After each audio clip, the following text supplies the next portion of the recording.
Hi, my name is Joda Hankins. I'm with the Absolute Alpine, and I'm here at Summit Canyon Mountaineering in Glenwood Springs, Colorado. And I'm here to talk to you today about layering for mountain travel and mountain conditions. And I feel like the best way to do that would be to go through what I use as a layering system and give you guys some examples what to look for. So I'd like to start off with my base layer. This is a long sleeve polyester layer. It's really light material, it's very breathable, and it's wicking. These also come in 3/4 length sleeve options, which make for really nice use, especially on hot days on alpine rock or a super sunny day on a glacier. So this is my first next to skin layer. My next layer up, or depending on the temperature, is going to be 100% merino wool. This is a snow shed 3/4 zip V-neck layer. I really like this layer. I found that it is just the right balance between insulating and breathing, and it does not overpower me or keep me too warm. It's also got these nice thumb loop options, which make layering multiple layers really nice. So this is my second layer up in most of my mountain travel layers. Going up from there, I wear the Patagonia R1. This is a really nice layer. It's a versatile layer in the sense that it's a 3/4 zip. So this unzips quite a bit, allowing you to dump heat when needed. It also has this ninja style hood that even if you have a jack-o'-lantern face, you can zip all the way up to here, helmet compatible, as well as a nice single one chest pocket. I use my phone a lot for taking pictures as well as navigation, and I typically store that right there, which it's nice to have the battery just be kept warm right against my body. My next layer up from there is going to be the Patagonia Nanopuff. This is a synthetic insulated jacket, and when I'm not moving or when I am moving and stop to take breaks, this is really what I find myself going to the most in terms of my next layer up from a fleece. It's full zip. It comes with hood options as well.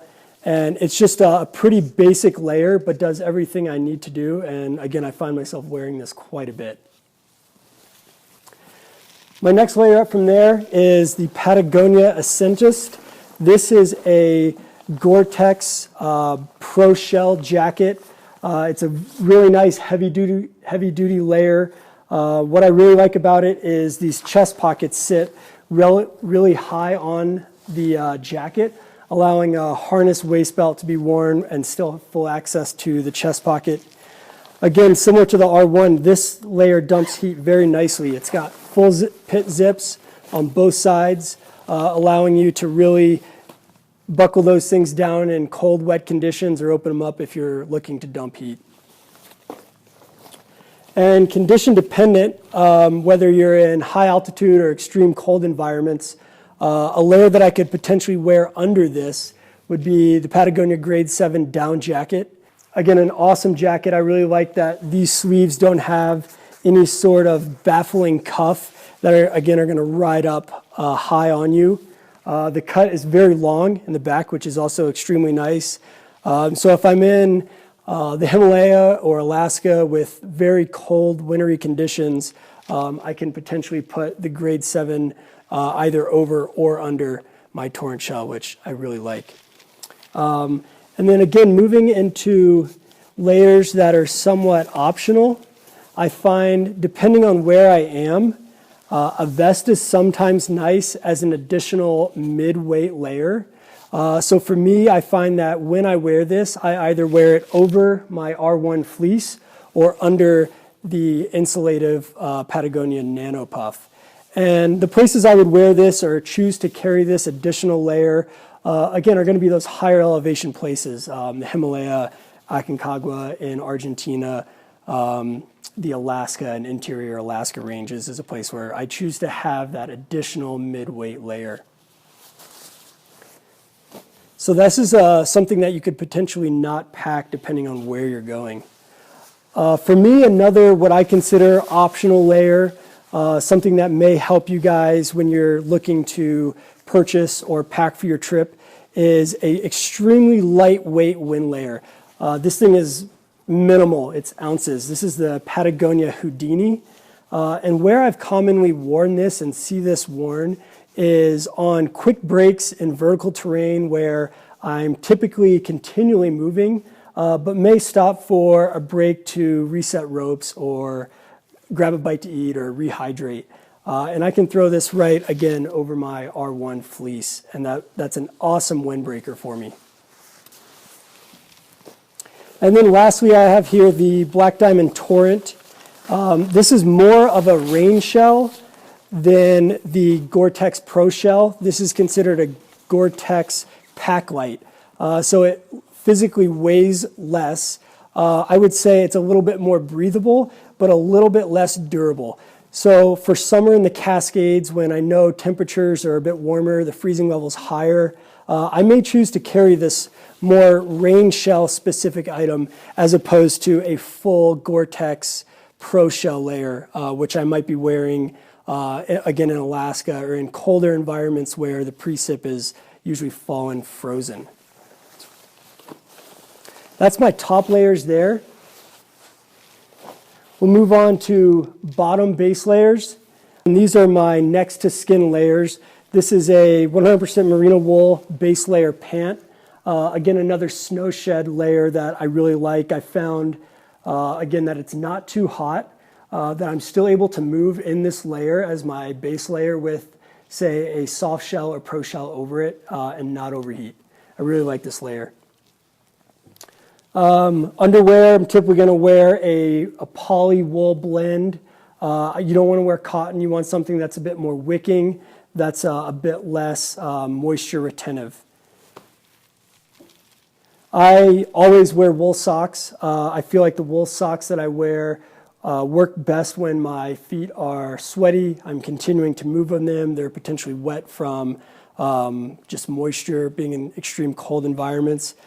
This is a pair of Fitz wool socks. I believe they're called the DC Commander. They work extremely well. I don't have to wear a liner under these socks, and I've really gotten some good use out of them. I find that wool holds up extremely well. My next layer up from my base layer, bottoms can go a couple different ways. Here I've got the Patagonia Guide Pant.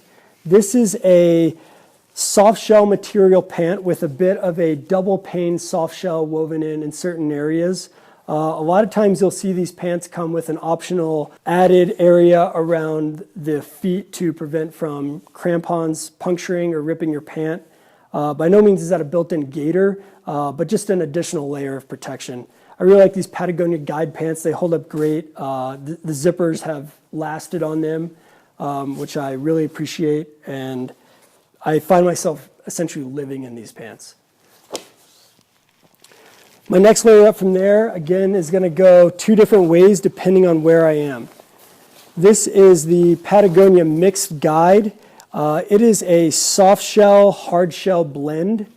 And again, similar to the Guide pant, what they've done with this, if they've chosen areas to really reinforce, again, down here around the feet where you typically get a lot of crampon use or potentially a ski edge cutting the inside of your pant.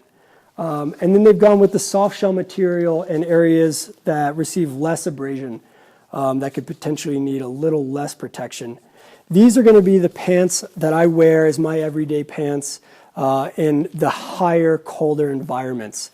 I don't find myself wearing the Guide pant only soft shell as much up there, simply because I feel like I have a lot more protection in these and a lot more warmth for the area that I'm in.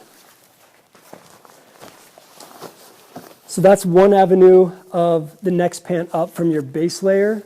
The other would be a full-on rain pant. And again, this is the pant, that I'm going to be wearing summer in the Cascades, summer here in the Rockies, where those afternoon storms come in and I just need a light Gore-Tex pack light layer as opposed to the Pro Shell layer to get on and create that moisture barrier that I need. Similar to the vest and the Patagonia Houdini as optional layers, depending on where you are, you may want to pack a pair of fleece pants as an additional base layer, or as an alternative base layer. It's pretty common on extended trips to want to change out of your primary base layer in the evening and sleep in a secondary base layer that's potentially a little bit more comfortable. A lot of times these fit a little looser. They're not considered a next to skin layer, but can just provide a little bit of comforts on extended trips where you're not having to sleep in dirty clothes. And then the other side to that coin is there'll be times where I need to layer these fleece pants on top of this next to skin layer just to provide additional warmth. Next, I'd like to talk to you guys about my glove layering system. There's quite a few options out there in terms of purchasing gloves for different applications. And I feel like this is an area that can very easily go wrong because the common ski glove can only do so much. And I feel like showing you guys my glove system may help you all in purchasing yours in preparation for our trips. So I'd like to start out just by showing a typical glove liner. This can just be a poly, sometimes these are windstopper material, sometimes they're more of a spandex type material. This is just a simple glove liner that I'm going to be able to put on potentially in my sleep, working around camp on minimal chores, or wearing on a very warm day where I'm more looking for a sun protection as opposed for warmth. I typically always carry a glove liner. Next up from there is going to be my mid-weight mountain glove. For me, this is a primarily full leather glove. And what this allows me to do is it allows me to still have a layer of warmth, but it's going to be much more padded, much warmer, and much more resistant to abrasion than my liner. So I can really use a shovel with this glove. I feel entirely comfortable walking with an ice axe in my hand or rigging ropes or whatever it may be. This full leather glove is a really nice mid-weight mountain glove. My next glove up from that is the Black Diamond Guide glove. Similar to my midweight, this is primarily a full leather glove. The inserts that go inside of this really create a nice system. It's extremely warm. These gloves I've worn on nice days. I've been on the summit of Denali and Simply These, the summit of Aconcagua. They're a glove that I really don't leave home without, especially in the work realm. And then moving up from there, you've got a high altitude mitt or a down mitten. These are Mountain Hardware's Absolute Zero mitt. They pair very well with the down suit for, again, extreme elevations, poles, Himalaya climbing in extreme temperatures. And they have nice hooks on them that allow you to connect them to the suit. Sometimes you can connect them to certain jackets. Again, just the next layer up for what you would see in the progression of gloves. And I commonly wear a liner under this glove, sometimes a 3/4 length, but it would never be one of these.